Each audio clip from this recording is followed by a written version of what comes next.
there. 10 seconds.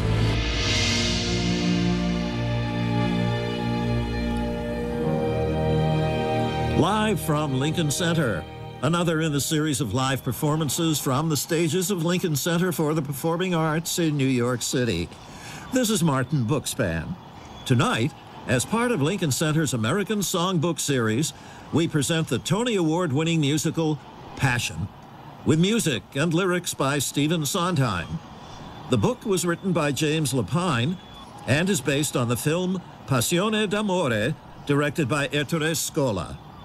This evening's stars are Patti LuPone, Audra McDonald, and Michael Cerveris. Paul Gemignani is the musical director at the podium here in Jazz at Lincoln Center's Rose Theater, and the production was staged and is directed tonight by Lonnie Price. Now, here is our host, Lesley Stahl. Good evening, and welcome to something very special. Tonight, the air is humming, and something great is coming. What is it? Here's a hint. It's something aesthetic, something frenetic, something for everyone. Could it be comedy tonight? Good guess, but wrong. Comedy tomorrow, passion tonight. In just a few moments, a brilliantly gifted cast will perform Passion, a musical first produced in 1994. It has won more Tonys than a mafia family for Best Musical, Best Score, Best Book. But who's surprised? It was written by James Lapine and Stephen Sondheim. By any measure, this is an extraordinary theatrical event, but I'm not sure what to call it. To say you're about to see a musical is like saying Patti LuPone can carry a tune. Passion is a force of nature, and so, of course, is Patti LuPone, who you'll see and hear as she sings and acts up a storm. She'll be joined by Audra McDonald, winner of 4 Tonys, who is pretty and witty, and Michael Cerveris is the man in the middle of the triangle. For those of you like me who are new to Passion, we're in luck because we have some expert guides to set the stage. They know this work inside out. This, of course, is Stephen Sondheim, and this is James Lapine, who wrote the book and directed the original production. So Stephen, as our guide, as I understand it, this is a story about obsessive love. Tell us, without giving too much away, what to expect and why you chose it. Well, there's not a lot to give away. It's not a show about plot, but it's about story. It's about a set of relationships. I saw a movie in 1983 called Passione d'amore, an Italian movie directed by Ettore Scola, and I responded to it immediately and thought it would sing very well. And many years later, James and I were talking about doing a show, and we thought we would do 2 related one-acts, but this one of the 2 took over, and we started to expand it, and it became what it is now. Now, gentlemen, as I understand it, and I think you've said this, it's one long love song or a long rhapsody. Yeah. And there aren't any breaks. James, explain the format and Stephen's way of making things different, always different. Well, we weren't quite clear what the form was, and we actually built a show that really has no opportunities for applause, which we didn't think twice about till a Broadway audience arrived, and we realized this was something people were not used to, and applause is a kind of release for an audience, and we wanted to hold them together in a mood and attention. Keep us captured in the passion. Yes, indeed. And involved with the people and just enveloped in a mood. And how do you 2 work together? Who starts it? Or do you work together in the same room, or? Well, we have a lot of meetings before we even start, because we have to find a project that we're both equally enthused about, and we have a general reason why we do it, and I like to then just kind of sit down and write, and I bring what I wrote to Steve. I always wait for James to start things so I can get the diction of the characters and the colors of the characters, which is, you know, the librettist's job. Now, we should explain that you 2 have worked together before. 3 shows. 3 shows, In the Woods and Sunday in the Park with George. Yeah, right. As I understand it, as this is a quote, the beginning of the show is infamously unorthodox. So set the stage for us. Well, the stage of the original, I've not seen. The production we're about to see was a naked man and woman on a bed making love. Naked. This is in Italy in 1863. Is that what we're going to see? Well, no. we'll find out. Naked not. No, Naked okay. not. But the audience Too can many. imagine that she's naked. It's a concert version. Okay, now I'm told, someone said this, that this is the musical version of being swept down river. Oh. That the passion, the emotion. That'll be nice. I hope it's Intense? swept upriver, too. But this is your intention. Yeah, it's Obsessive love? And just draw the audience into the story of these three people. So the audience gets swept away as the characters get swept away. Well, let's go sweep in and watch. And by the way, happy birthday. Oh, thank you very much. All right. Thank you.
I'm so happy, I'm afraid I'll die here in your arms. What would you do if I died like this, right now here in your arms? That we ever should have met is a miracle. No, inevitable. Inevitable, yes, but I confess it was the look. The look. The sadness in your eyes, the day when we glanced at each other. We were both unhappy. Unhappiness can be seductive. You pitied me. How quickly pity leads to love.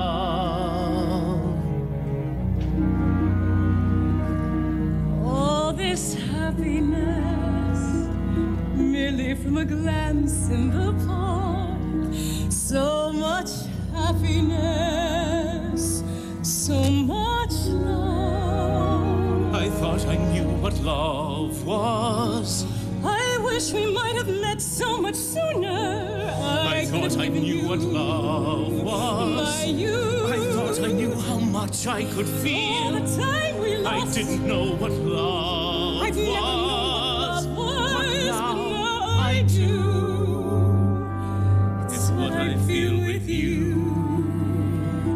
The happiness I feel with you.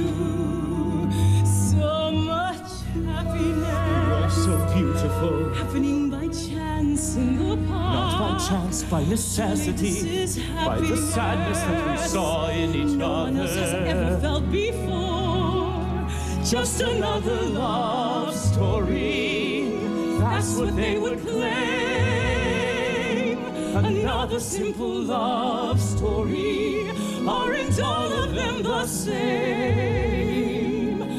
No, but this is more. We feel more. This is so much more like every other love story.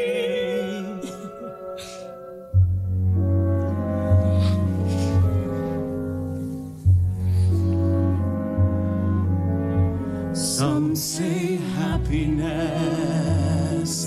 comes and goes. Then this happiness is the kind of happiness no one really knows. I thought I knew what love I'd only heard was. what love was. I thought it was a name more than a name for yearning. Thought it was what kindness became. I'm learning I thought where there was love, there was shame. that with you But with you, there's just happiness. endless happiness.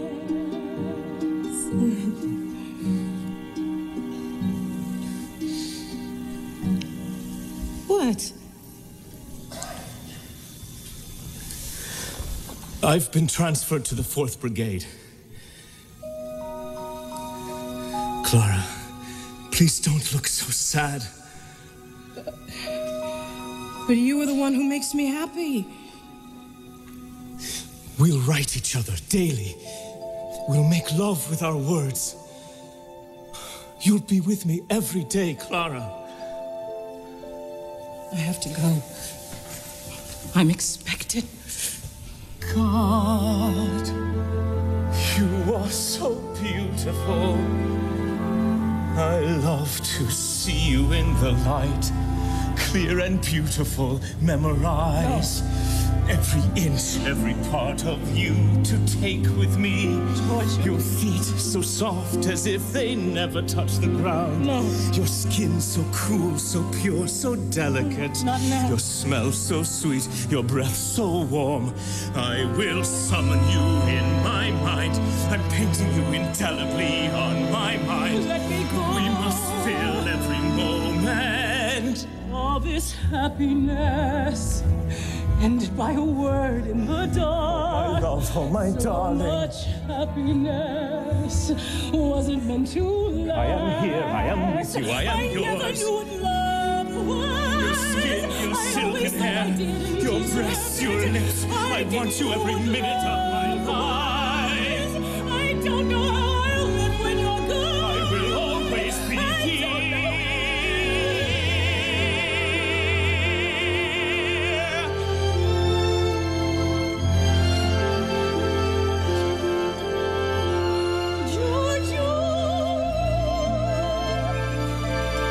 Don't leave me.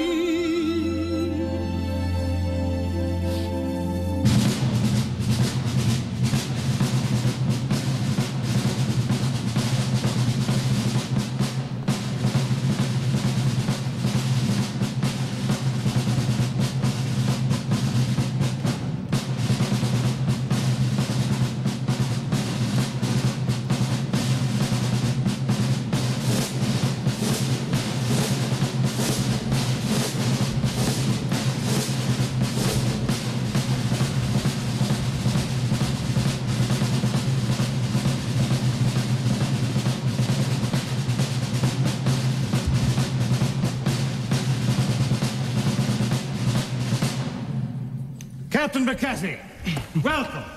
We wondered when you were going to arrive. May I introduce Dr. Tamburi, Major Rizzoli, Lieutenant Tarasso. Lieutenant Bari. Lieutenant Argenti. Sergeant Lombardi. please join us. Captain McKetty, the Colonel has told us of your triumphs pinning down the Russian infantry. I'm not sure my actions deserve your attention. Didn't you rescue a wounded man in the midst of fire, then carry him on your horse to camp? Only to our battalion. So you brought him back to camp. Why settle for being half a hero when full-fledged is just a white lie away?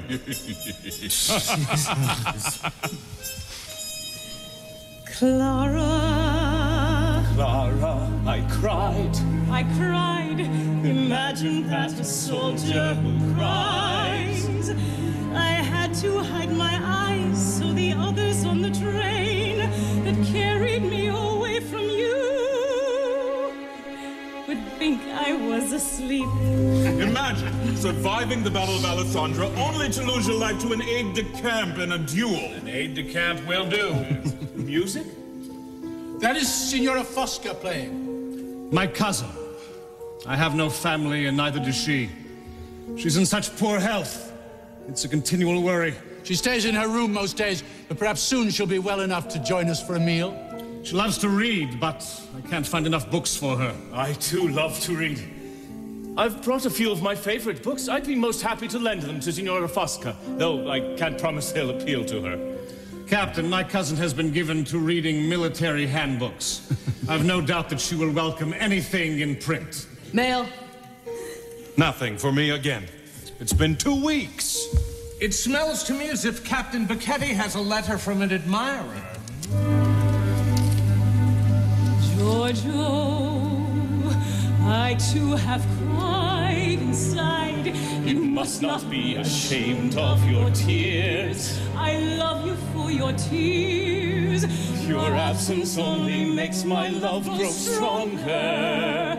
And when I cannot bear it any longer, Don't be alarmed, Captain. It's my cousin. I'm so accustomed to her outbursts, I forget how unsettling they are to a newcomer. My apologies for not warning you. A doctor is always expected to give some aid, even when there's nothing one can possibly do. What exactly is wrong with this woman? She's a kind of medical phenomenon, a collection of many ills. And those cries? Those hysterical convulsions. One might say her nerves are exposed where ours are protected with a firm layer of skin. Is she in danger of succumbing to this illness? I don't believe so. Her body is so weak, it hasn't got the strength to produce a mortal disease. I don't understand. The weak protect themselves. The defensive soldier often lives longer than the brave one. Doctor! Excuse me. In time, Captain, you two will get used to life among us. Clara, I'm in hell. This is hell. Living hell, this godforsaken place. This godforsaken place. This sterile little town, these pompous little men. This military madness. My days are spent in maneuvers, my evenings in discussing the day. This is hell. My nights are spent in thinking of you. Don't forget me, Clara. How could I forget you? Yesterday I walked through the park to the knoll where we met. Afterwards I sat on the bench where we sat all that sultry afternoon. I thought about a little room where we were happy and where we shall be happy again. Someday I see us in a little room, and I don't feel so alone anymore. I close my eyes, imagining that you are there, imagining your fingers touching mine, imagining our room, the bed, the secrecy, the world outside, your mouth on mine. Captain.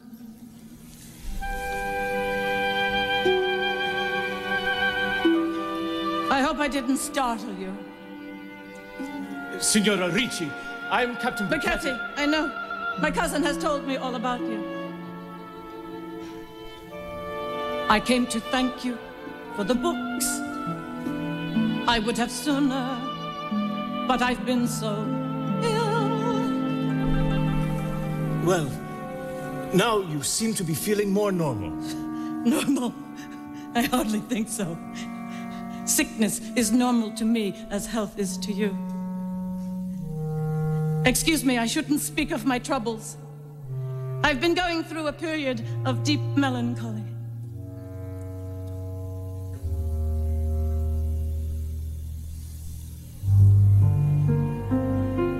I so enjoyed the novel by Rousseau. It's wonderful, my favorite, really. The character of Julie is a great mystery. You should have kept the book longer to meditate over. I do not read to think. I do not read to learn. I do not read to search for truth. I know the truth. The truth is hardly what I need.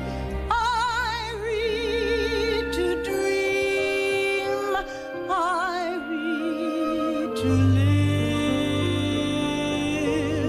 in other people's lives. I read about the joys the world dispenses to the fortunate and listen for the echoes. I read to live, to get away from life. No, Captain, I have no illusions. I recognize the limits of my dreams. I know how painful dreams can be unless you know they're merely dreams. There is a flower which offers nectar at the top, delicious nectar at the top, and bitter poison underneath. The butterfly that stays too long and drinks too deep is doomed to die. I read to fly, to skim. I do not read to swim. I do not dwell on dreams. I know how soon a dream becomes an expectation. How can I have expectations?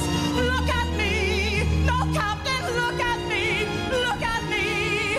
I do not hope for what I cannot have. I do not cling to things I cannot keep. The more you cling to things, the more you love them. The more the pain you suffer when they're taken from you. But if you have no expectations, Captain, you can never have a disappointment. I must be mad to chatter on about myself like this to you. Forgive me. I assure you. No, forgive me, please. Truly, there's nothing to Have you explored the town? It is remote, isn't it? And provincial, don't you think? Yes. And everything surround the streets, the fields, the river, even though there are some lovely gardens. You do like gardens, I hope. Yes. Good, I can show you gardens. And then, of course, there is the castle, the ruined castle. Ah. I find it lovely. Probably because it's ruined, I suppose. I didn't realize there was a castle. I like to take excursions there when I'm in better health. Perhaps you'll join me and my cousin one day. That would be delightful. I don't believe I've seen a flower or a garden since the day I arrived. I'm surprised you haven't noticed our wonderful greenhouse. To think how many times I've passed that building and never taken any notice. Oh, look. There's a hearse drawing up. Must be for flowers to adorn the casket. Well, it's good to know the dead here at least. Help, doctor!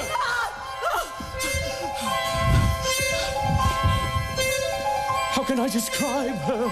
The wretchedness, God, the wretchedness, and the suffering, the desperation of that poor unhappy creature. The embarrassment, Clara, looking at that loneliness, listening to all that self-pity. The town, it is remote, isn't it? And provincial, don't you think? And everything surround the streets, the fields, the river even. Of course there is the castle, the ruined castle. Look how they've let that garden go. This is not Milan, Doctor. I'm only too well aware of that. I think it's rather beautiful. Captain Ducati, would you lend my cousin your arm? I wish to have a word with the doctor. Of course. We'll catch up with you in a moment. I know how to walk. My cousin likes to treat me like a child.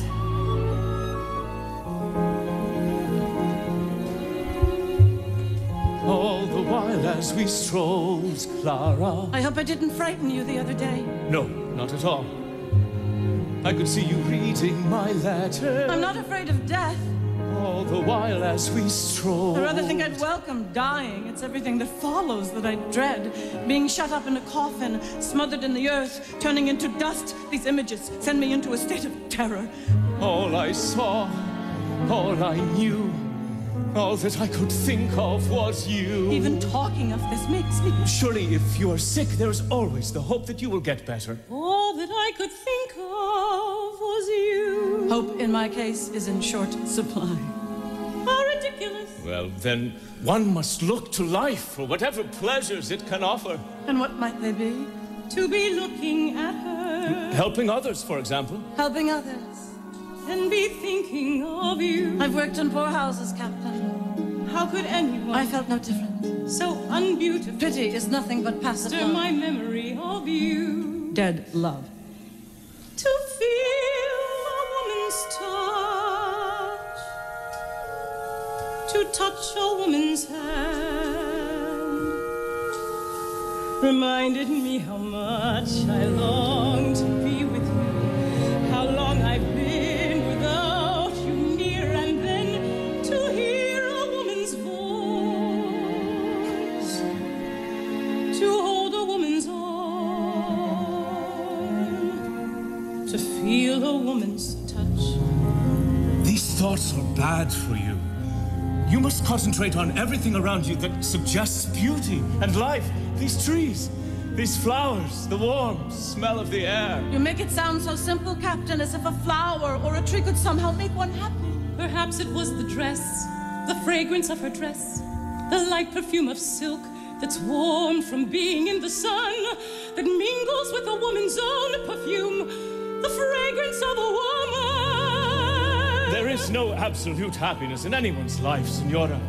The only happiness we can be certain of is love. What do you mean? The garden filled with you. Are you speaking of friendships, family? I'm speaking of a superior kind of love. And all that I could do. The kind between two people. Was talk of love. Two people. Yes, love that fills every waking moment. Love that grows every single day. Love that thinks everything is pure. Everything is beautiful. Everything is possible. Love that fuses two into one. We think the same thoughts, who want the same things. Live as one, feel as one, breathe as one. Love that shuts away the world. Love that shuts away the world. That envelops your soul, your life. Love that floods every living moment.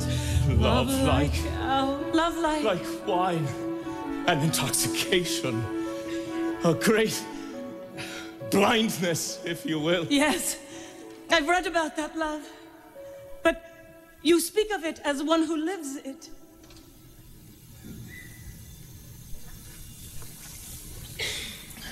I don't feel well. I must go back. I'm sorry. You can be incredibly cruel, Captain. Cruel? To speak to me of love. Forgive me, I didn't mean... To dangle words like happiness, beautiful, superior. You can't be that naive. You with all your books, your taste, your sensitivity. I thought you'd understand. The others, well, they're all alike. Stupidity is their excuse, as ugliness is mine. But what is yours? I've watched you from my window. I saw you on the day that you arrived. Perhaps it was the way you walked, the way you spoke to your men. I saw that you were different then. I saw that you were kind and good. I thought you understood. They hear drums, you hear music, as do I. Don't you see? We're the same. We are different. You and I are different. They hear only drums. All the time I watched from my room, I would think of coming downstairs, thinking we'd meet, thinking you'd look at me, thinking you'd be repelled by what you saw. Don't reject me. Don't deny me, Captain. Understand me. Be my friend. They hear drums. We hear music. Be my friend. Yes. Of course, you have my friendship. Thank you, Captain. Your hand's on fire. It's nothing. I have a fever. I always do. Shall we make our way towards the castle? Signora Fosca's not feeling well. Oh, I'm terribly sorry, my dear. I'll be fine now. Of course, but we should head back nonetheless.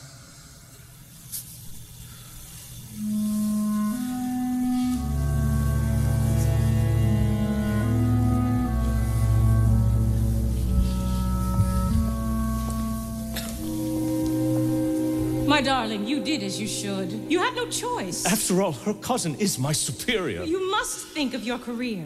How could I turn from such a desperate soul? Oh, you showed pity. Yet, I have a sinking feeling. I sense that she needs more. You must be careful, though, to keep your intentions clear. I've opened the door. Desperation can take its toll. 3 days. I don't wish to be cruel. No, there's nothing wrong with thinking of oneself. 3 days. All I think of is you. Keep your distance. Yes, keep my distance. Make yourself scarce. Unavailable. Aloof. 3 days. I love you so. I love you more. Forever yours. As always. Giorgio. Clara. Giorgio, these past 3 days have been perhaps the most painful of my life. I've looked for you everywhere.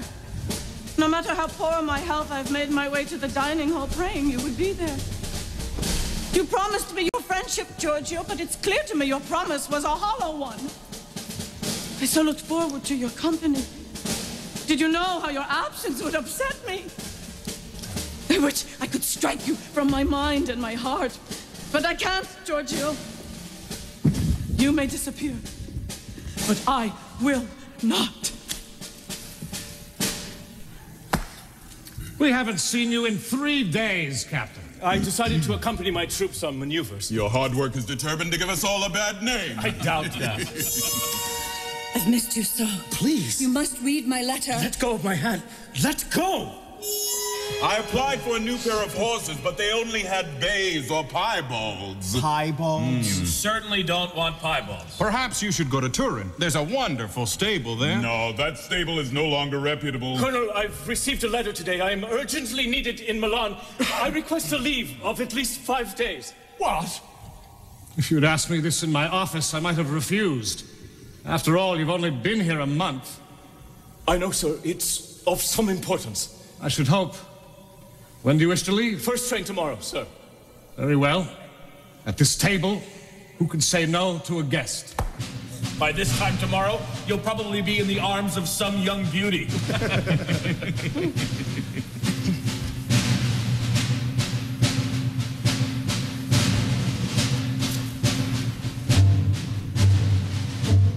All the time I watch from my room, thinking we'd meet, thinking you'd look at me, be repelled by what you saw.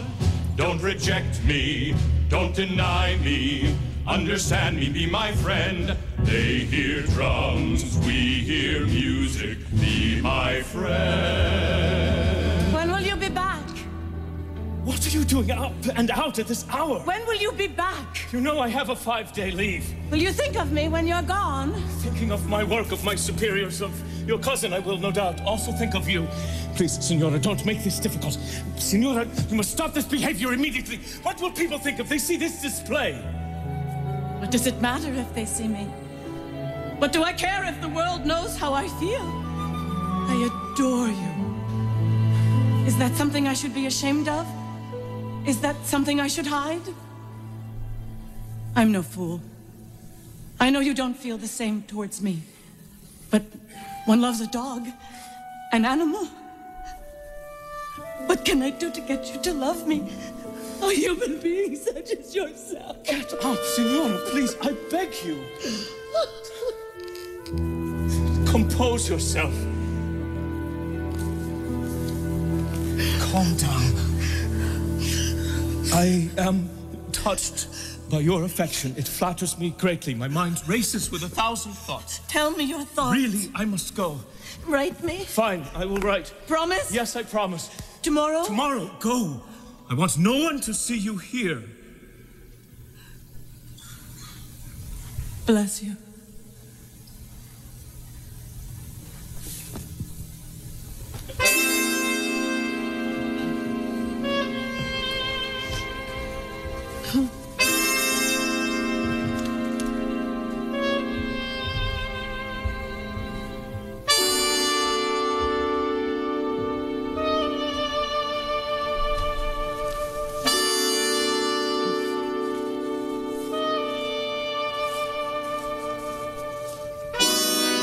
Signora.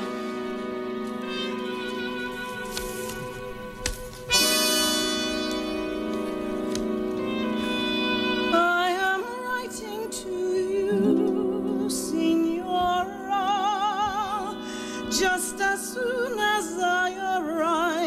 with a most unhappy heart. You are so beautiful. I do not wish to cause as you I pain, remember every night.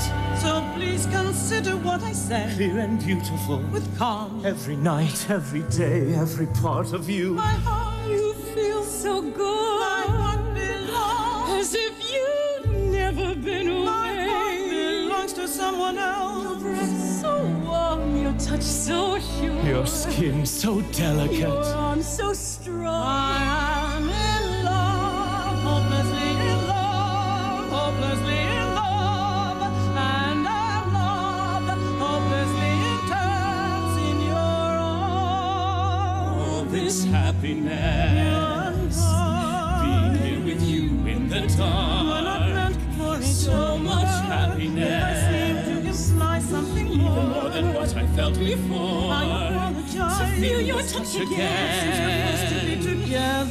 And so much time has Let us passed. try to face the fact. To dream of you and then to be with you again and have some time at last. Let us both behave with tact. How long were we apart? If this letter seems cold-hearted, A month, a week, a day. it conceals my own distress To nonetheless. feel your touch again. We must end what never started. You've never been away. You must recognize. Still, I missed you. There is nothing between us. So much. Nothing. I'm here now. Nothing. Nothing. Welcome home. I've watched you from my window. I saw you on the day that you arrived. Perhaps it was the way you walked, the way you spoke to your men. You were different then. You were kind and good. I thought you understood.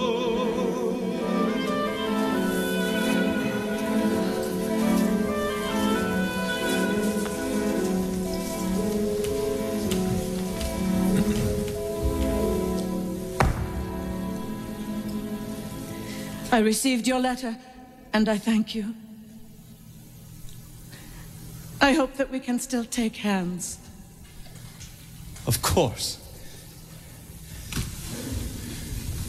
We can certainly be friendly. You don't know how mortified I am Mortified. about everything that's happened. My emotions sometimes overpower my judgment. I found your affection very flattering. How indulgent you are with me. Did you amuse yourself in Milan? Yes, very much. Admit that you only took leave to visit my rival. Your rival?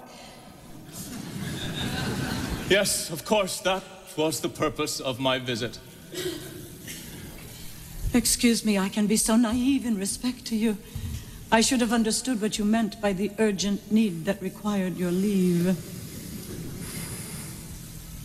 And will you go back soon? Whenever I can, as soon as possible. If you get another leave? Naturally. Perhaps I should put in a word with my cousin. It all depends on him. Help from me might serve you well. Of course, a negative word. Place more value on your dignity. Don't offend your own pride, Signora. We each deal with our pride as best we can. You love this woman very much? I wrote to you. Is she beautiful? An angel? Then why don't you marry her? She is already married. Ah. And you respect her? Respect has everything to do with love. That's not true, but it hardly matters.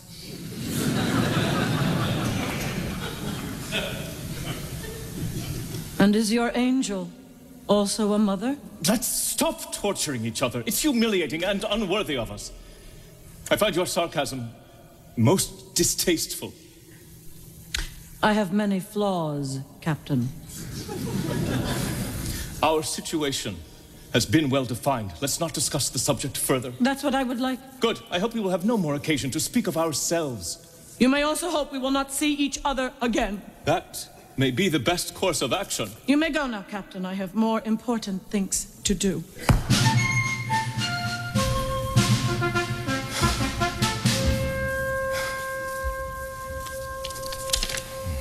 3 weeks. 3 weeks. My darling, the last 3 weeks have been a blessing. Signora Fosca has all but disappeared from my life here. She no longer takes her meals with us or takes walks along the grounds. Even in her absence, I found myself hating her more and more. I realized how I've had to temper my feelings in front of her. But now that I am free, I can do as I please. But you, Clara, remain strong in my thoughts.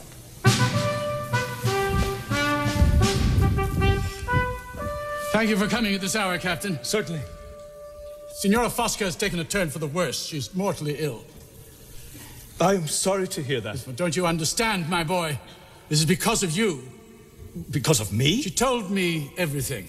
This was a confidence she made. Spontaneously, of course. You rejected her love, which doesn't surprise me. But now this refusal has increased the gravity of her disease. This woman is letting herself die for you. For me? She is letting herself die. Then it is not a disease, is it, Doctor? She has an incurable disease, but if she is calm, if she would take care of herself, she could live for several years. This passion that has developed for you... Passion for me, Doctor? I hardly know this woman. She has thrown herself at me without cause. She does not think or act as we do. As healthy people, we cannot appreciate the psyche of the sick. Yes, well... I'm sure you will do all you can for her. A simple act on your part is all that is called for. I don't wish to get involved. You are involved, sir. Go see her. No. You, who saved a man in combat, must understand the need to save another's life when it is in jeopardy. How could I possibly visit Signora Fosca at her sickbed? It's improper. The Colonel would never allow it. You needn't worry. I have made all the arrangements. She knows of this business. You cannot imagine what this has cost her. You are a good-looking young man. Beauty is something one pays for. The same as goodness, another quality that you embody. Please, go to her now. And if I go, what then? What will she ask of me tomorrow or next week? You talk of what her feelings have cost her. What have they cost me? I understand this is difficult for you, but she's dying. You have only to offer her words. Words that will make her well. What is the cost of a few words when a life hangs in the balance?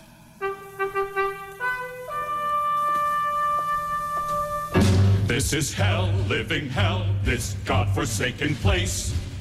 This sterile little town, this military madness. Our days are spent in maneuvers, our evenings in discussing the day. Uniforms, military madness, military madness, military madness.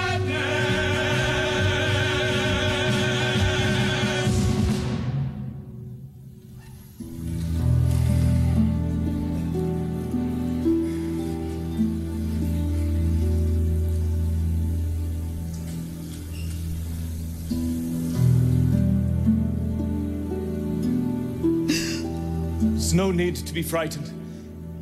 It's Giorgio. Oh, my God. Oh, my God, I never thought you'd come. Of course, I hoped.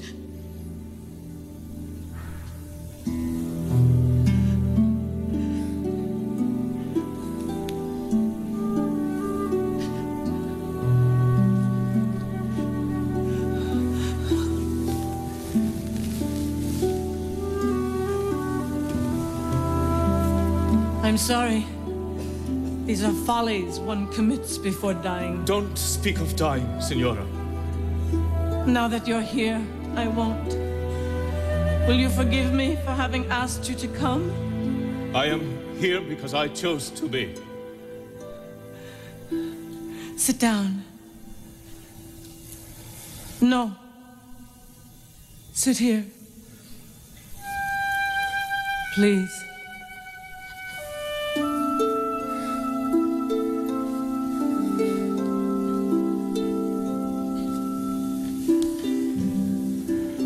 Rest your feet on the bed. I'm fine, Signora. I want you to be comfortable, please.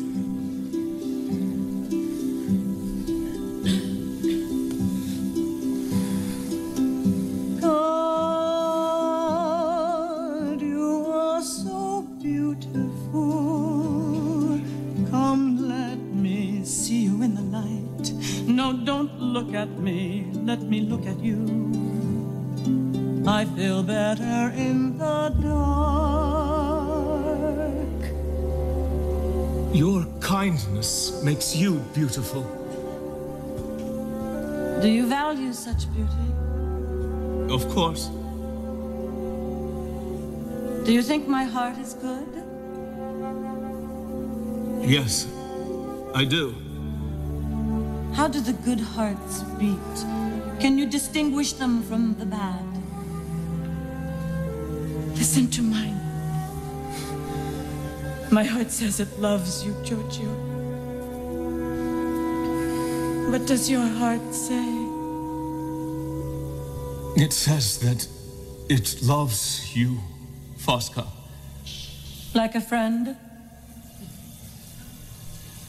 Tonight, it loves you as you wish. Thank you, Giorgio. That day, I was so unpleasant to you. Let's not speak of the past. You are tired. Now that I have come, now that we have spoken, you must go to sleep. Will you stay if I do? For a short while. Will you sleep too? If I can. Put your head near mine. Can we dream together?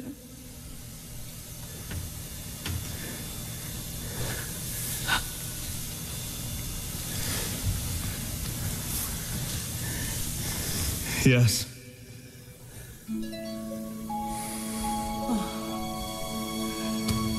My darling Giorgio, it is 3 a.m. and I have just arisen from a dream of you. A dream that was so real I could swear you were right there by my side. I've grown so used to this, having you in my dreams night after night after night. As I write this, you are asleep. Do you dream of me? How I wish I could just lie by your side, to watch you sleep, to see you disarmed and at peace. Sometimes I think that when a person sleeps, there's a transparency that lets you see their soul. How I long to see yours.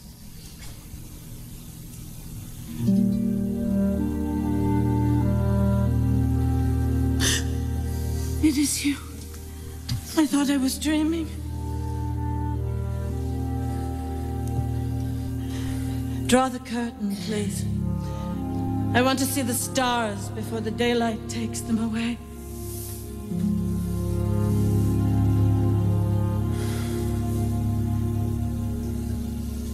Do you think there are worlds out there? I do. Will we ever visit them one day? I would like to think so. As a child, I used to dream I could fly, travel to faraway places. Why is a man like you in the army, Giorgio? My father was an officer. It was expected I would follow in his path. Call me by my name. Fosca. Say Giorgio and Fosca. Giorgio and Fosca. Fosca and Giorgio. Fosca and Giorgio. But music.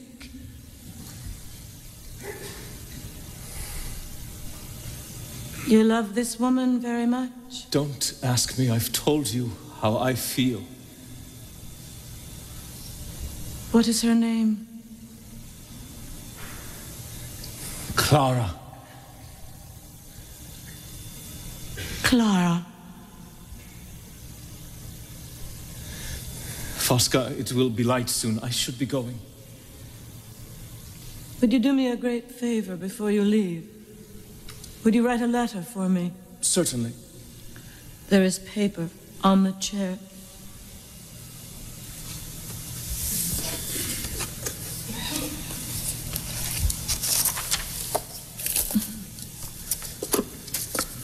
Yes? My dearest Fosca, please. My dearest Fosca. I wish I could forget you, erase you from my mind. But ever since I met you, I find I cannot leave the thought of you behind. That doesn't mean I love you. That doesn't mean I love you. I wish that I could love you, please. I know that I've upset you. I know I've been unkind. I wanted you to vanish from sight, but now I see you in a different light. And though I cannot love you, I wish that I could love you. For now I'm seeing love like none I've ever known. A love as pure as breath, as permanent as death, implacable as stone. A love that like a knife has cut into a life I wanted left alone. A love I may regret, but one I can't forget. I don't know how I let you so far inside my mind. But there you are, and there you will stay. How could I ever wish you away? I see now I was blind. And should you die tomorrow, another thing I see. Your love will live in me.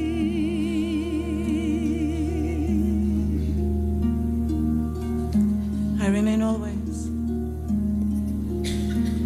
your Giorgio.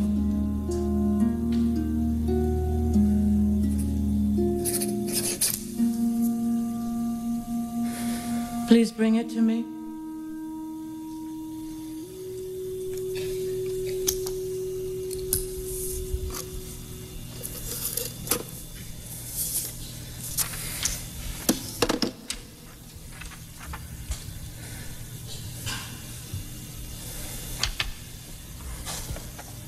Thank you, Giorgio. Do you have sisters? Yes? Do you kiss them goodbye? On occasion. Kiss me goodbye the way you do them?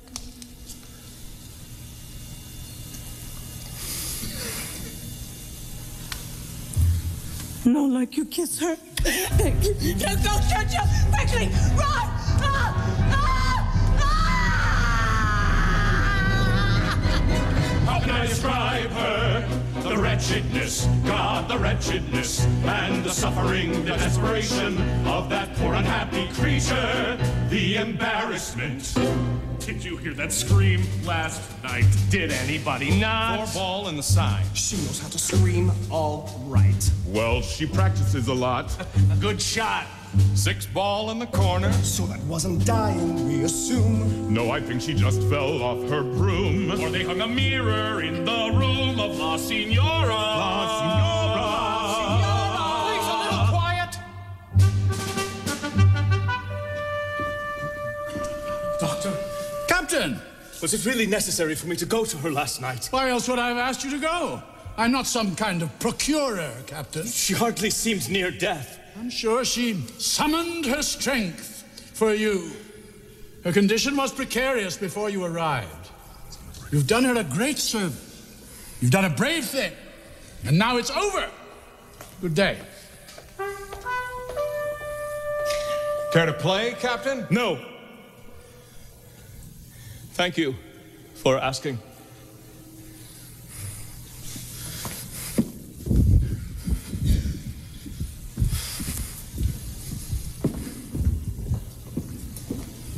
Just a bit aloof, don't you think? Not around the Colonel. Gentlemen, gentlemen, never trust a man who doesn't drink. And he keeps a journal. 8 ball off the 9. Maybe though he just prefers his books. Not as much as he prefers his looks. Which is why he thinks he's got his hooks into La Signora.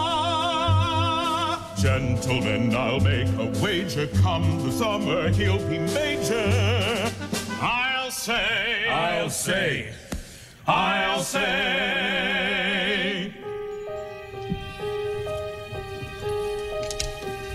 Captain, I cannot thank you enough. Your kindnesses to my cousin have meant a great deal. You have no reason to thank me. Any attention that is paid to her means so much. Signora Fosca has always had a shortage of friends. My dearest Giorgio, I am writing you even though the doctor has forbidden it.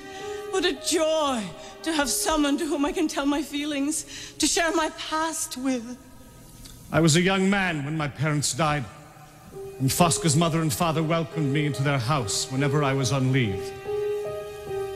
As a child, she was lonely. I was happy. Her parents doted on me. My parents doted on me. They said, beautiful, so sensitive, so beautiful. They told me to be careful. Of course, Fosca. To them she was. A girl as beautiful as you are has to And so, be careful. I thought that I was beautiful. And then I reached the age where being beautiful becomes the most important thing a woman can be. An unattractive man, as long as you're a man, can still have opportunity. Beautiful, whereas if you're a woman, you either are a daughter or a wife. A woman is a flower. You marry, you're 17, or you're a daughter all your life. Now is the hour. I'd met this nice young man. I'd seen this nice young man. He'd introduced himself passing by at my club, just below my window. So one day, one evening I invited him. He tipped his hat to me. Home, Count Ludovic. I must admit that I was flattered. This is my Aunt Teresa and my Uncle Bruno. A count? From where, if I may ask? Austria. Austria? What a beautiful place. Fosca, we have a visitor. Imagine my surprise. I'd like you to meet a new friend, Count Ludovic. He was even more handsome up close. I was amazed to see the Count take such an interest in my cousin. If I had known you were here, Signorina. If he had known, of course he knew. I would have brought you many flowers. If I had known. You do like flowers. I should have known. I've seen you at your window. Won't you stay for dinner? Do, yes. Count. I've watched you every day since I arrived. I had my suspicions. I had no suspicion. I chose not to see. The way you move, the way you gaze at the sky. That love had made me blind. Should I be so blind? Oh, what I took for love. He had asked for her hand. Signora Fosca has been married. Yes. I sensed in him a danger, a deception, even violence. I must admit to some degree that it excited me. Once they were married, once he'd received my uncle's sizable dowry, and traveled a great deal, was unavailable to Fosca. He gambled away the dowry. Didn't take him long to spend all their money. I was forced to go to my parents to borrow from what little savings they had left. Then, one day, as she was coming from market... Excuse me. You are the wife of a Count Ludovic. Yes? You fool, the man's a fraud, a fake. The trips he said he had to take abroad, he took them so that he could be with me. He calls himself a count, but he's not. He's never had a title in his life. He doesn't have a title, but he does have a wife and a child in Dalmatia. No! You must be mistaken. Oh, yes. He only wants to bleed you until the day he doesn't need you. I warn you, he'll abandon you as he abandoned her and me and countless others, I've no doubt. I'm telling you, the man was born without a heart. You fool. I confronted him with this information, and he made no attempt to deny it. Ah, well, at last you know the truth, Signorina. But you as well must face the truth. I've no desire to deceive you anymore, but do admit what you ignore. We made a bargain, did we not? And we got what we bargained for. You gave me your money, I gave you my looks and my charm and my arm. I would say that more than balances the books. Where's the harm? Now it's through. If women sell their looks, why can't a man if he can? Besides, the money wasn't even yours. It belonged to those ridiculous old bores, your parents. Forgive me, my dear, but though you are no beauty, I fear you are not quite the victim you appear. Well, let us part by mutual consent and be content. And so, good luck and goodbye. I must go. Oh, and yes, we haven't paid the rent since July, just so you know. I returned home to find my parents impoverished and in poor health. Fosca's health failed. A woman's like a flower. And she began to suffer her first convulsions. My aunt and uncle nursed her as best they could. A flower's only purpose is to please. Spent months looking for the man. Beauty is power. Then, of course, he'd vanished. Longing or disease. This day I dream of finding him and realizing my revenge. My father died not long thereafter. How could I be so blind? I couldn't face the world. It took her many months to leave my bed. When her mother died, she had nothing really. No one. And so I went to stay with my cousin, who in some way felt responsible for my circumstances. Why could I not admit the truth? How could I not have seen through the veneer? I told myself, as long as she seems happy, why interfere? Or was I just relieved to know that somebody would want her for a wife? In war, you know the enemy. Not always so in life. The enemy was love. Selfishness really, but love. All of us blinded by love that makes everything seem possible. You have to pay a consequence for things that you've denied. This is the thorn in my side. As long as you're a man, you're what the world will make of you. Whereas if you're a woman, you're only what it seems. A woman is a flower whose purpose is to please. Beauty is power, longing or disease.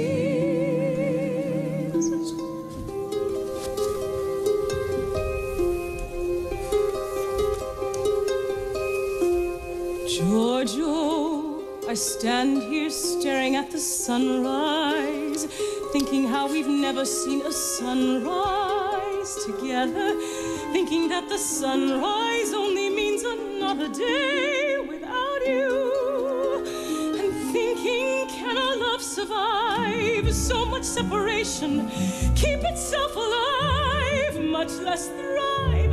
If only you were here, if I could feel your touch, I wouldn't feel such fear.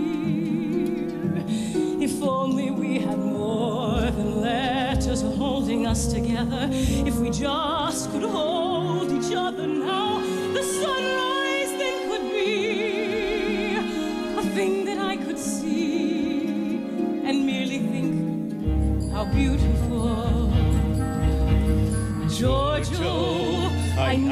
portrait staring at the mirror. You may not believe it, but I swear, as I stare, there it is, plain as day, a gray hair, of which I was unaware, which is more than I can bear, which I'm ripping out right now, and I'm sending on to you as a milestone of my age, as a turning of the page. Perhaps when next we meet, I'll be a sorry sight. You won't know who I am. My hair completely white, my face a mass of wrinkles. What will you feel then, my Giorgio? Time is now our enemy. You came a great distance to read her letters. Are you running away from me? Since I've recovered, you've made every effort to be free of my company. There are times when I wish to be alone. I know that I offend you. No, I won't have this conversation. I didn't come here to be difficult. I came here simply to share your company. What's happened to your hands? I must have fallen.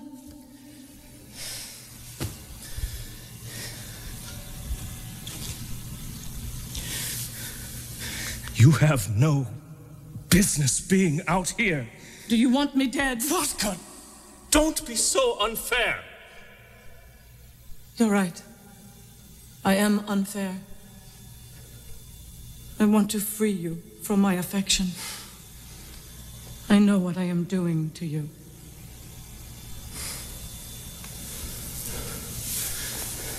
Why is it violets and daisies blossom now? They mistake autumn's warmth for April. What is that bird that sings? A wren, I think. What does it look like? It's gray. And I believe it is the smallest of birds. The smallest. You know so much. Kiss me. Yes, I know a woman shouldn't ask such a thing. A woman shouldn't have followed a man here. Given my appearance, I don't behave as other women do. And so I ask you for a kiss. Then I'll kiss you. Is this what you call love? This endless and insatiable, smothering pursuit of me. You think that this is love? I'm sorry that you're lonely.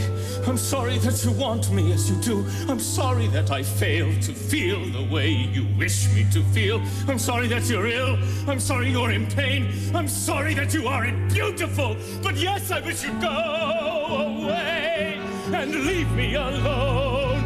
Everywhere I turn, there you are. This is not love, but some kind of obsession. Will you never learn when too far is too far? Have you no concern for what I feel, what I want?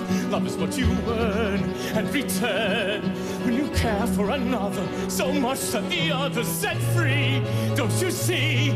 Can't you understand? Love's not a constant demand. It's a gift you bestow.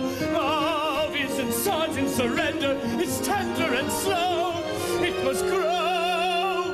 Yet everywhere I go, you appear. I know you are near. This is not love, just a need for possession. Call it what you will. This is not love. This is the reverse. Like a curse, something out of control.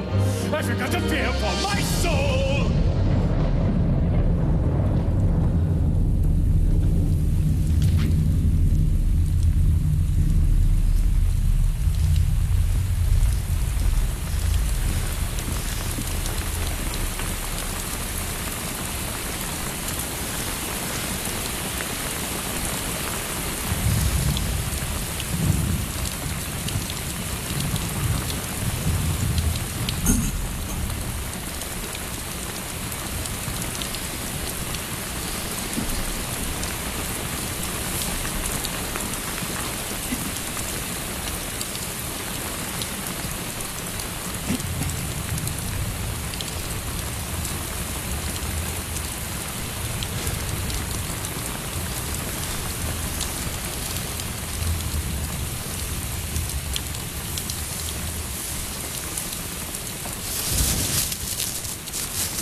woman's touch. I feel so warm. To touch a woman's hand. You became ill after carrying Signora Fosca back in the rain. Reminded me how much I long to be with you. How long I've been without you near, and then to hear a woman's voice. When was that? 2 days ago. To hold a woman's arm. I'm putting you on sick leave. To feel a woman's touch. Giorgio, darling, 40 days leave so soon. Imagine that, a whole 40 days. Well, 40 matinees. I'll be there to greet the train that carried you away from me, because it brings you home. I'm filling up our little room, with every flower in bloom. I'll have the fire lit, the table set. I'll wear the blue chemise, and once we're in our room, our secret room, where I'll be able to care for you, kiss you, embrace you, be there for you.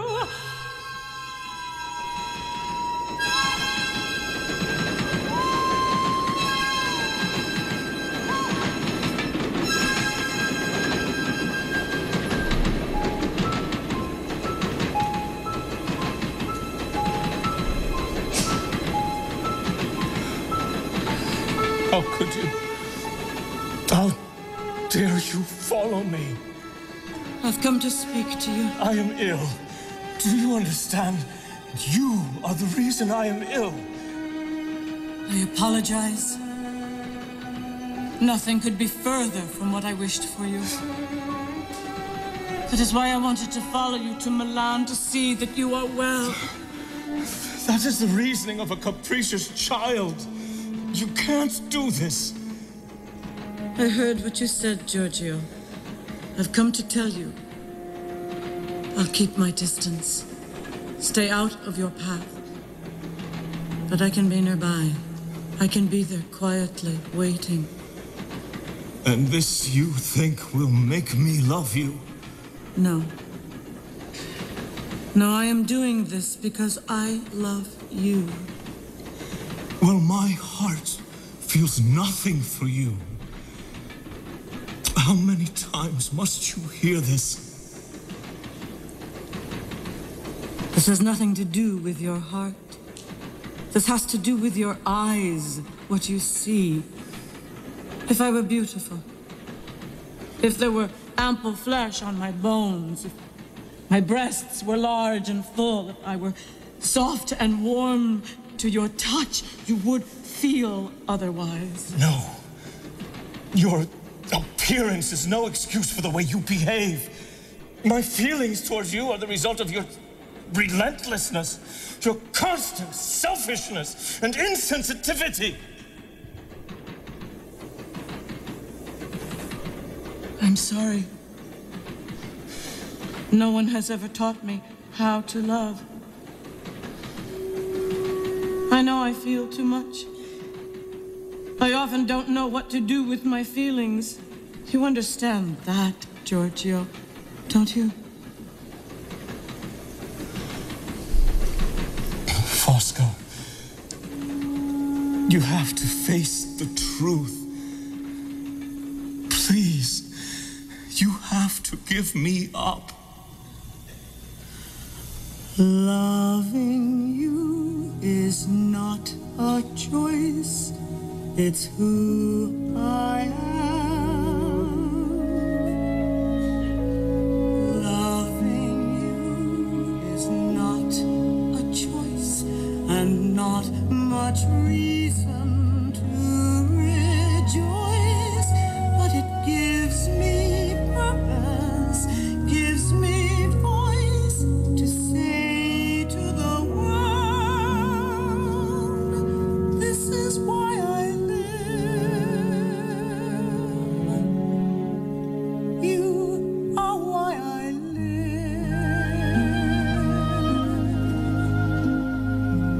Loving you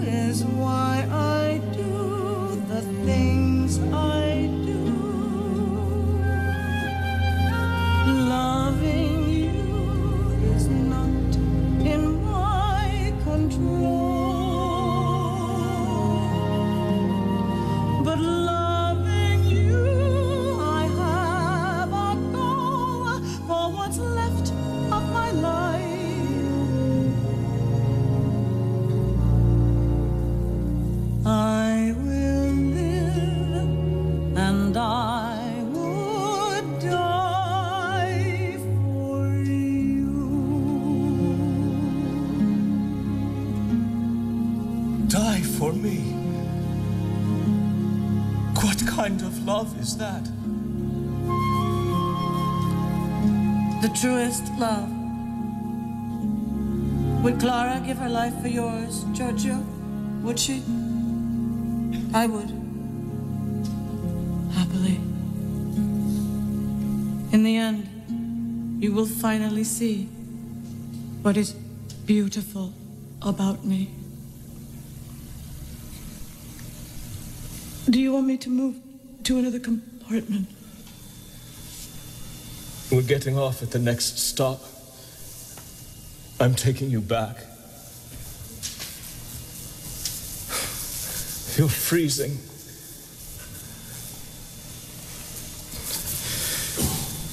Cover yourself up. Do you want to get sicker?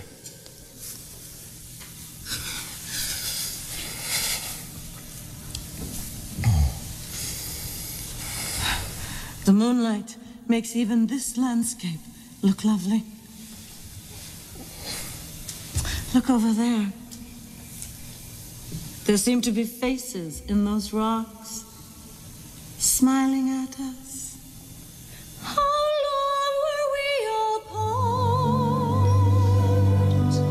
apart? A month, a week, a day. To feel your touch again. You've never been away.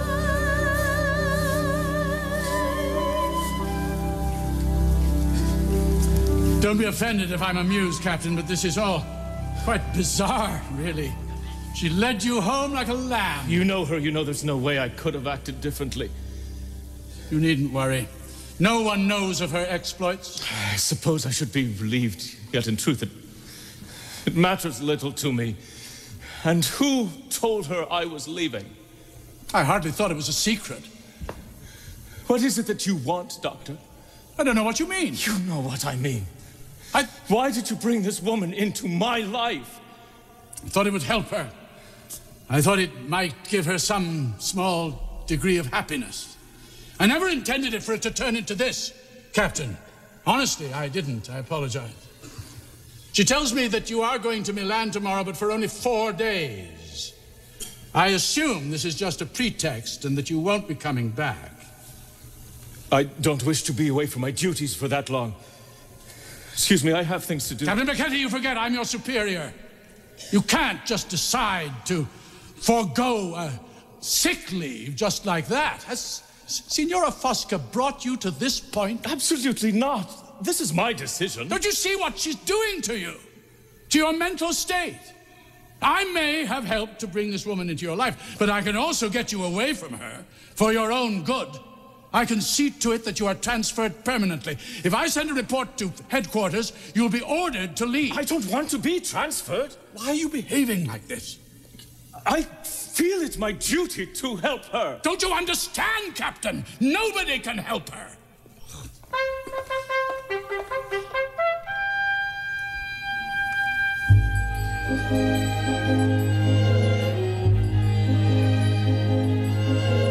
Giorgio, I didn't tell you in my letter something even better, a surprise here at home. In a week, my husband goes to Rome. It's the first time he's away. He'll be gone at least a day, maybe 2 or even 3. I can visit you at night. We'll be lighted by the moon. What a shuttered afternoon. To think of having time that we can call our own, together and alone. Perhaps we'll take a drive into the country, and perhaps at last we'll share a sunrise. Wouldn't that be beautiful? Clara, I'm not taking my sick leave. What do you mean? I'm only staying 4 days.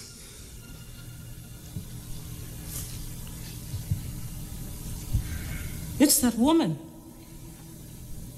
isn't it? There are many reasons. No, you constantly write to me about her. You speak of her when we're together. She is always on your mind, Giorgio. Do you love her? The idea is laughable. I hate this woman. I don't even know her. There are times when I hate her too. Well, then why do you sacrifice yourself on her behalf? I don't know. Clara, please don't be angry. This woman has no friends, no one to talk to. I know the power I have over her. I didn't ask for this power. She bestowed it upon me, but it somehow carries a responsibility I can't seem to ignore. She needs you. Don't you need me too? Yes, of course I need you, but not like this woman does. Leave your husband, Clara. What? Let's have a life together. No, Georgia, that is not possible. No, anything is possible. Georgia, I would lose my child. What if you were to lose me? I don't want to lose you, but you knew my situation. We could run away together and we could take your child. You're not thinking clearly. You are not yourself. I am myself. Where would we go? How would we live? We would manage. We are not two people who could ever just manage, Giorgio. We have to carve out a life for ourselves around our present obligations. We have no choice. We have a choice! Well, yes, I suppose that's true. Just as you have chosen to forego your sick leave.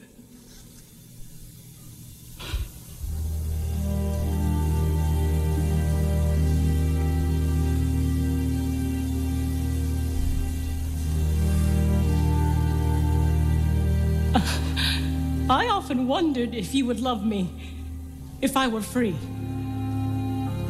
I would. You know I would. I do love you. And I love you.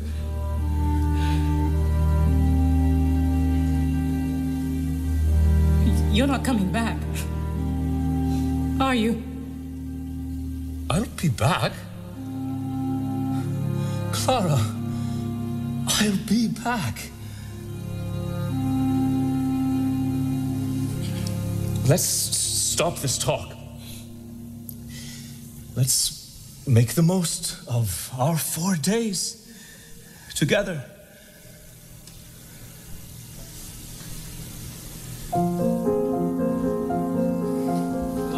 Pace sulla terra e a voi tranquillità. È nato un bambino che il mondo salverà dal gran poter di Satan e da sua potestà. O novella di gran felicità.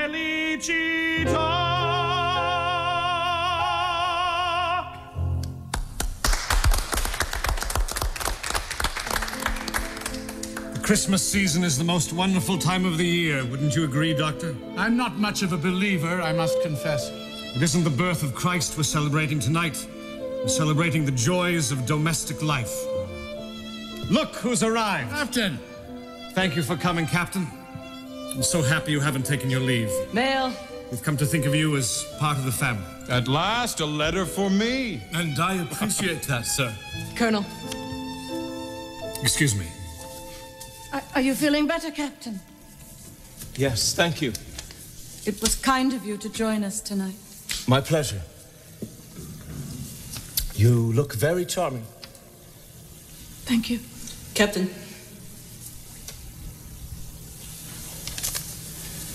Go ahead, Captain. Read your letter. It's fine. Captain Becchetti, is it you or the gentlemen from the ministry who are responsible for this surprise? Excuse me? You have been transferred back to headquarters. You are to report immediately. Immediately? This is most unusual, Captain. Really? I don't understand. Giorgio, my love, don't leave. Fosca!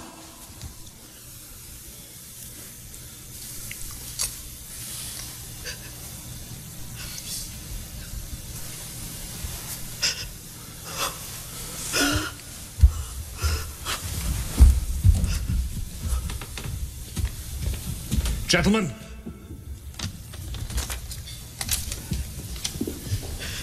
You will wait here for me, Captain.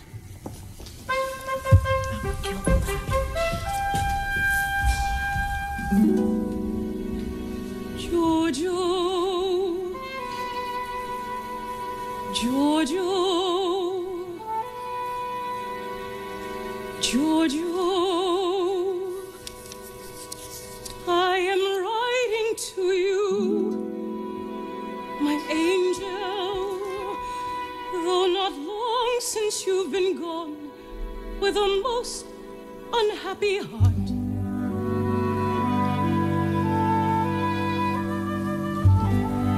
Because in truth, as time goes on, I think of nothing else but you and us. Oh, my love, my sweet, you've changed. I've watched you change. You're not the man I thought I knew. At times, these past few days together, I would wonder whether you were here, really here with me. I thought, was I naive to believe we continue year by year? Is it over forever?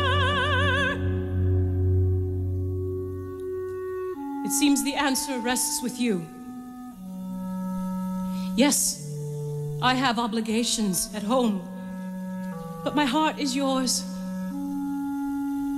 When my son is older, after he goes off to school, then there is the chance for us to be together. Please understand why I cannot now.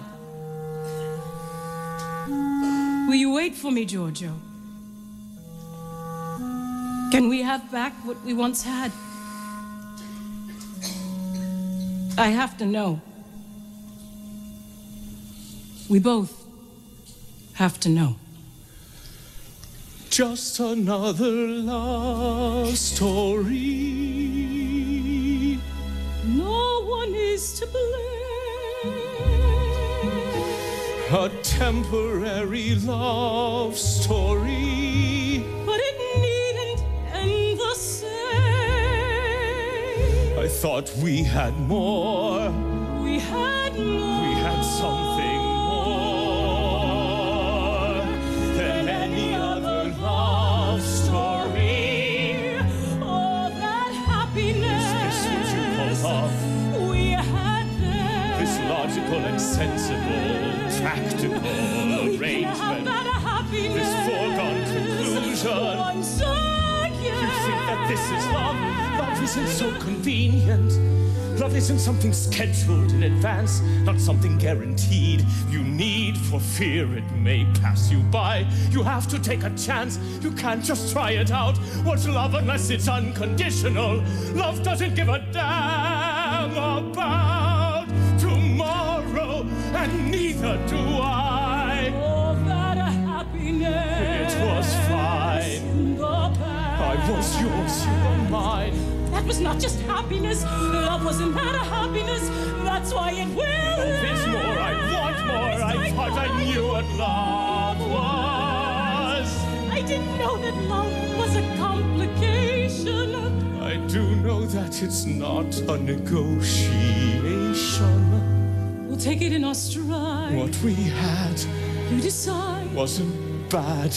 We could have everything. I want you more than anything. How sad. To wait is nothing. We're young and time is nothing. But what we have is nothing. Nothing. Signor Becchetti, I discovered this letter at my cousin's bedside. This is your signature, is it not? Yes, sir. You have taken advantage of my cousin's affections. That was not my intention, sir. Perhaps you should discuss this matter with Signora Fosca. My cousin is asleep, and in any event, I would not subject her to such a question. No one can make me believe that a man such as yourself would desire a woman like Signora Fosca, would write her a letter like this. Why is that, sir? The reason seems obvious. Not to me.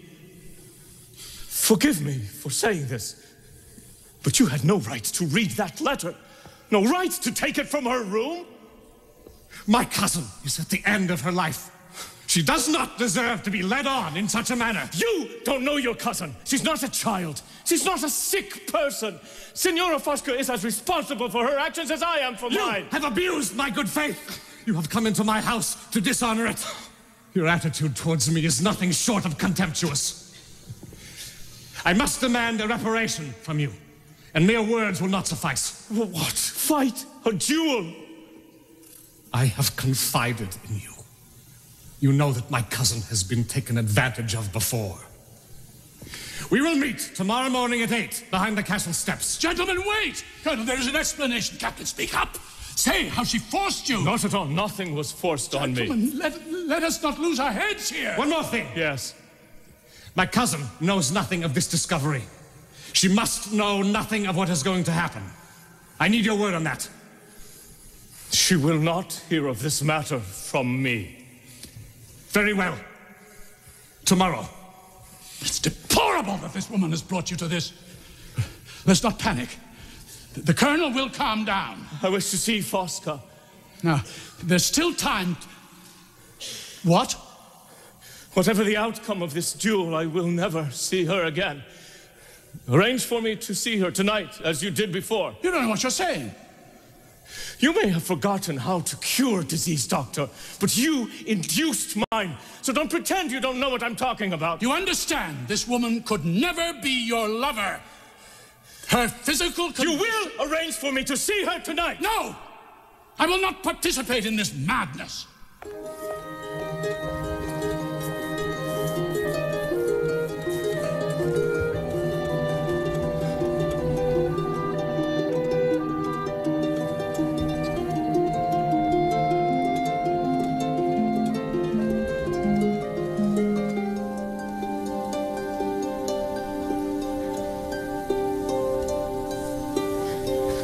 Fosca. Fosca. I'm sorry to surprise you like this. Thank you for coming. I wanted you to know I had nothing to do with the transfer. I know that now. The doctor told me.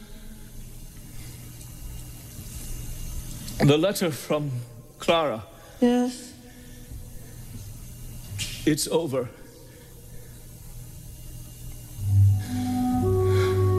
Finished. I'm sorry. Sorry?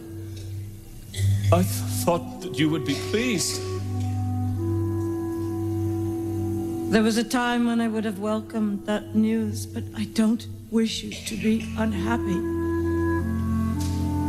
I don't wish you to be sad. I feel so much, but I'm not really sad.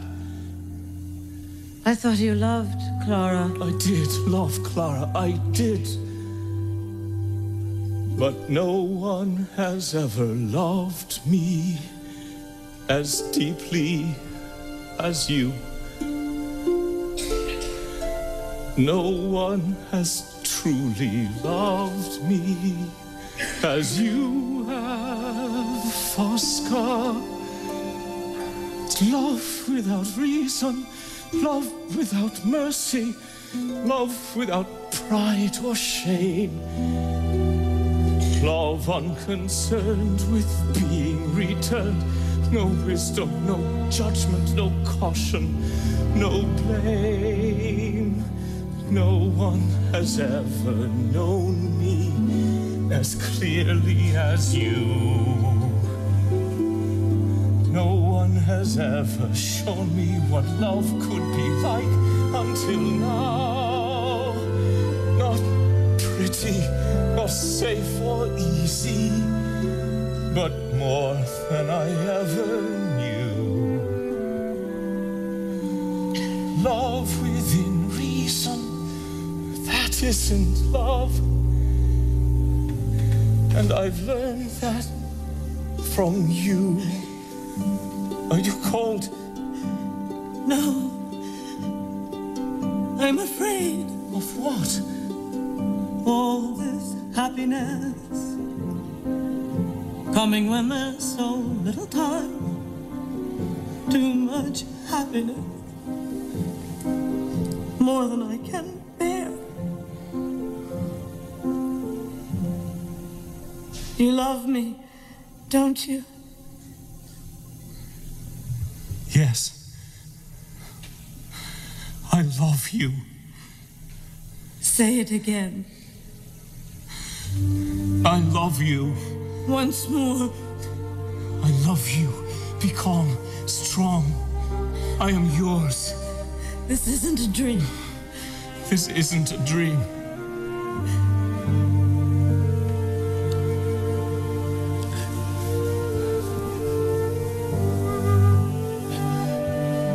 We can't.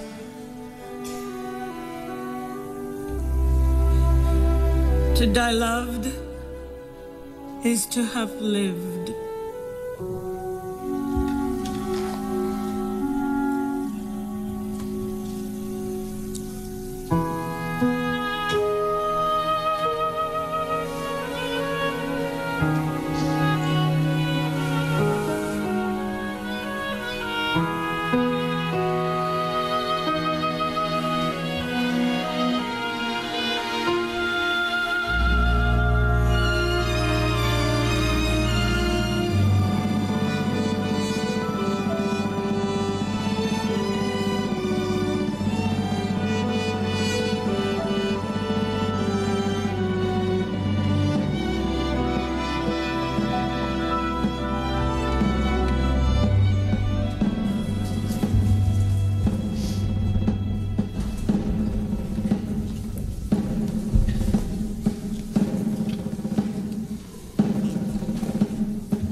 Captain?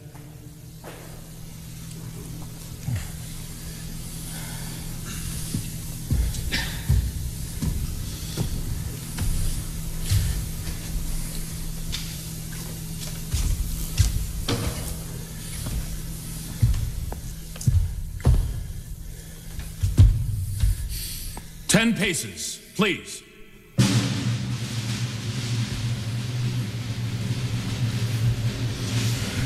One, 2, 3, 4, 5, 6, 7, 8, 9, 10.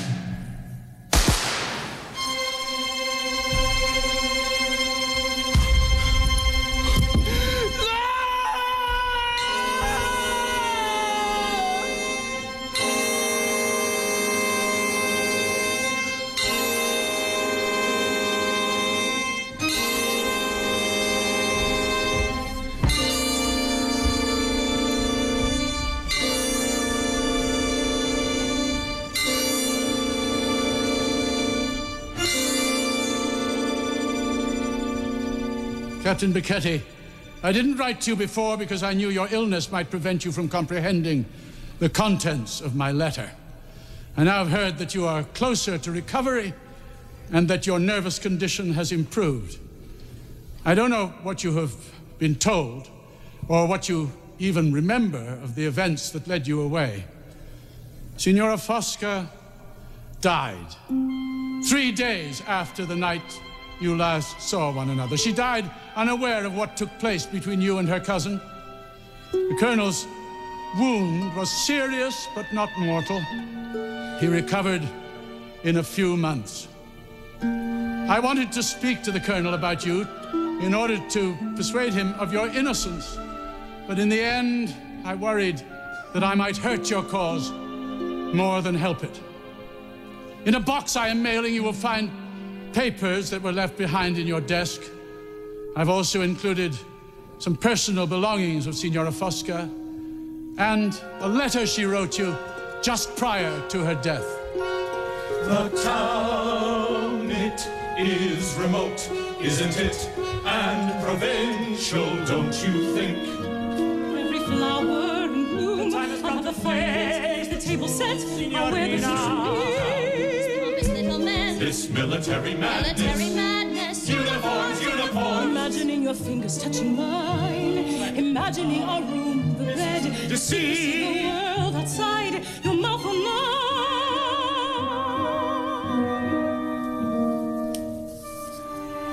My dearest Georgia, the end is near. The time has come for me to surrender life gracefully. These past 2 days since you left, since we were together, have been a revelation. Now at last I see what comes from feeling loved. Strange how merely feeling loved, you see things clearly, things I feared like the world itself. I now love dearly. I want to live. Now I want to live. Just from being loved, all that pain I nursed inside for all those years, all that vain and bitter self-concern, all those tears and all that pride have vanished into air. I don't want to leave. Now that I am loved, I don't want to leave. Everywhere I turn, you are there. Everywhere I look, things are different. everything seems right, everything seems possible, every moment bursts with feeling. Why is love so easy to give and so hard to receive? But though I want to live, I now can leave with what I never knew.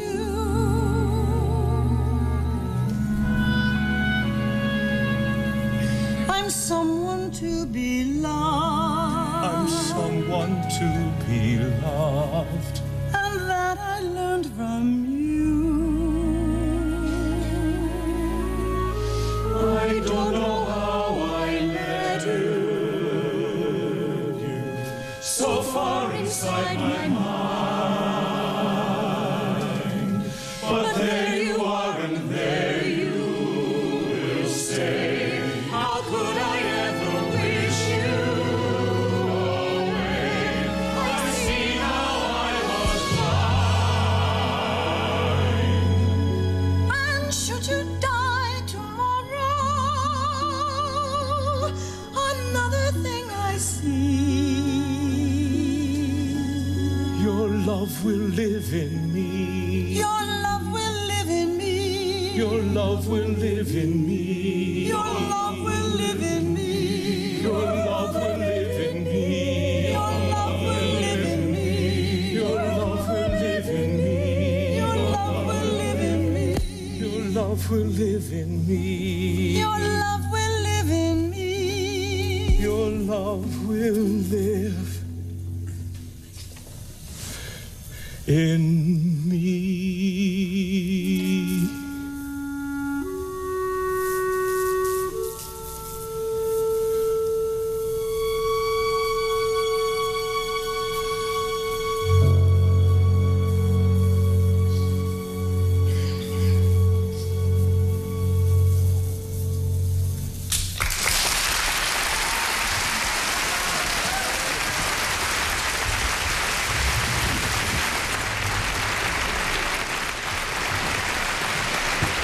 Live from Lincoln Center, an installment in Lincoln Center's American Songbook.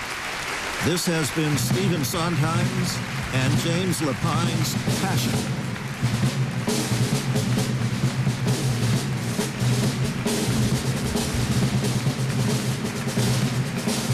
And there's the entire cast bowing for the applause and the drum accompaniment.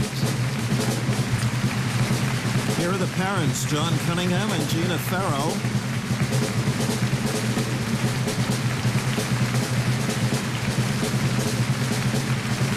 The doctor, Richard Easton.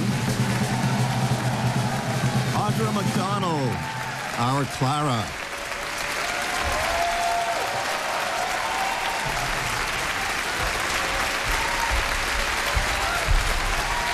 Giorgio, Michael Cerveris,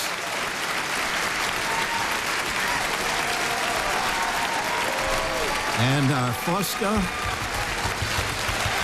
Patti LuPone.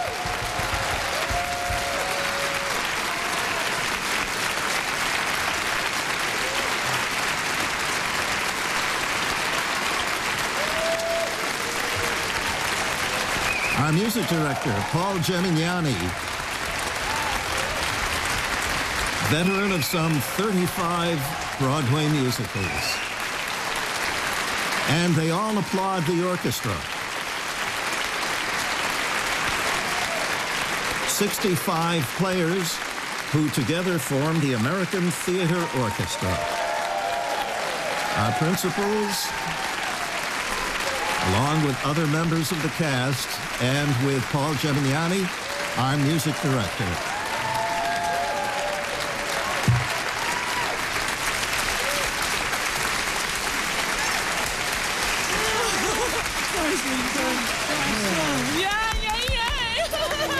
Oh, how wonderful to hear that backstage comment.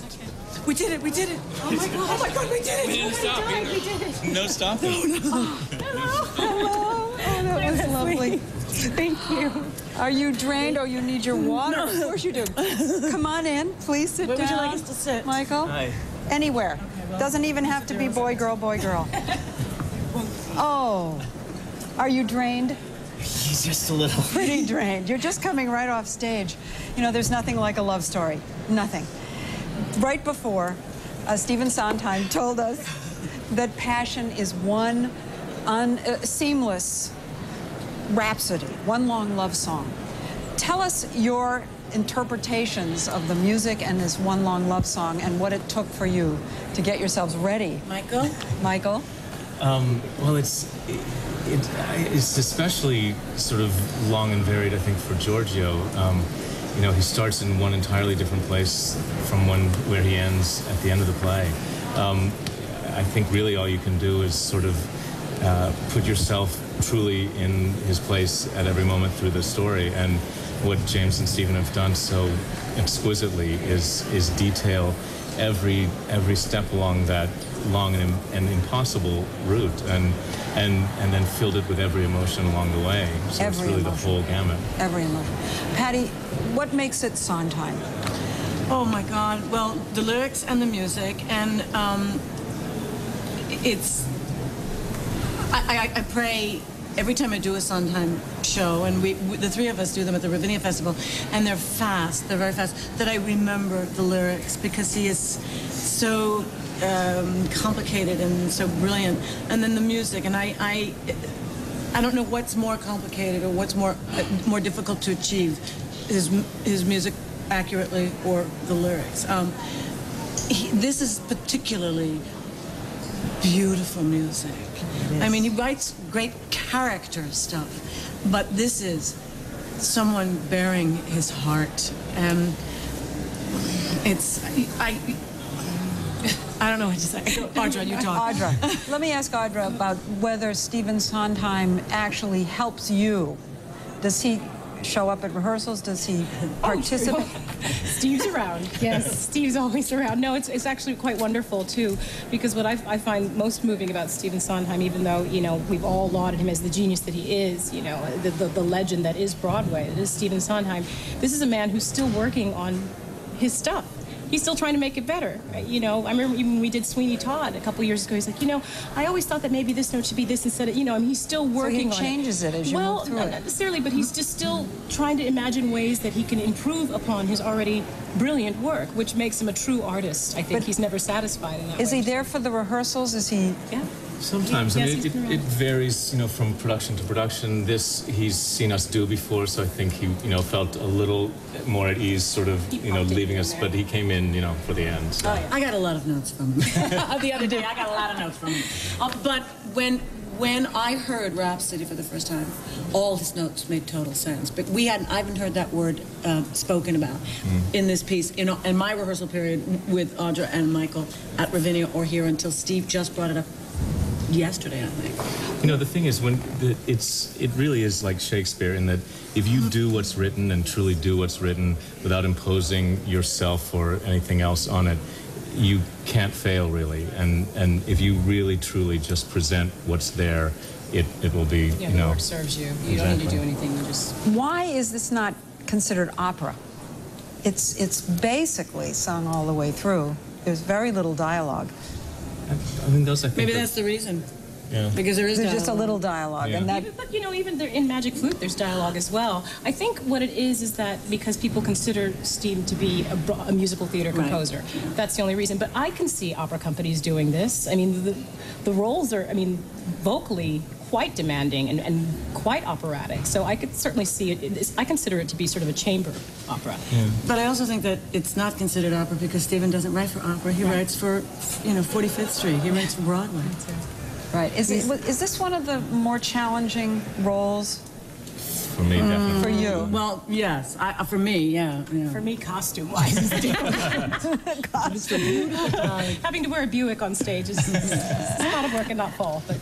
But for Patty, I mean, this is one of the more unusual roles for Broadway, to have a woman made completely homely and become the love object. How did you prepare yourself? Well, because I am and have been Fosca in my life. I mean, I think there's a lot. All have. Yeah, there's a lot to relate to in this woman. And I'm Italian, so the worse they made me look, the better. Well, I want you to know you're beautiful. You're beautiful, and you are beautiful. And thank you so very much. What a special, special night. Thank you. Thank you very much. You look beautiful. I wanted to ask you about those earrings. They're Our gorgeous. three principals chatting with our host for this telecast, Passion, our host, Leslie Stahl. Stephen Sondheim, of course, is a protege of the great lyricist Oscar Hammerstein II. And he first burst upon the national scene in 1957 as the lyricist for Leonard Bernstein's West Side Story.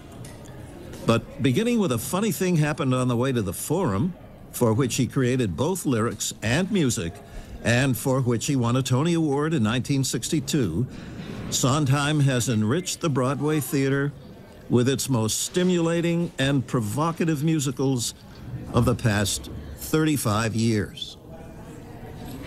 And for us, all of us connected with Live from Lincoln Center, it has been a joy to be able to bring this very special production of Stephen Sondheim and James Lapine's Passion to you this evening, a continuing illustration of the wealth of material that takes place here at Lincoln Center.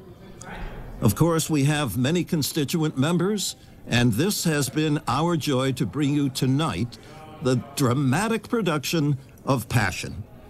I hope you've enjoyed it. This is Martin Bookspan. Good evening.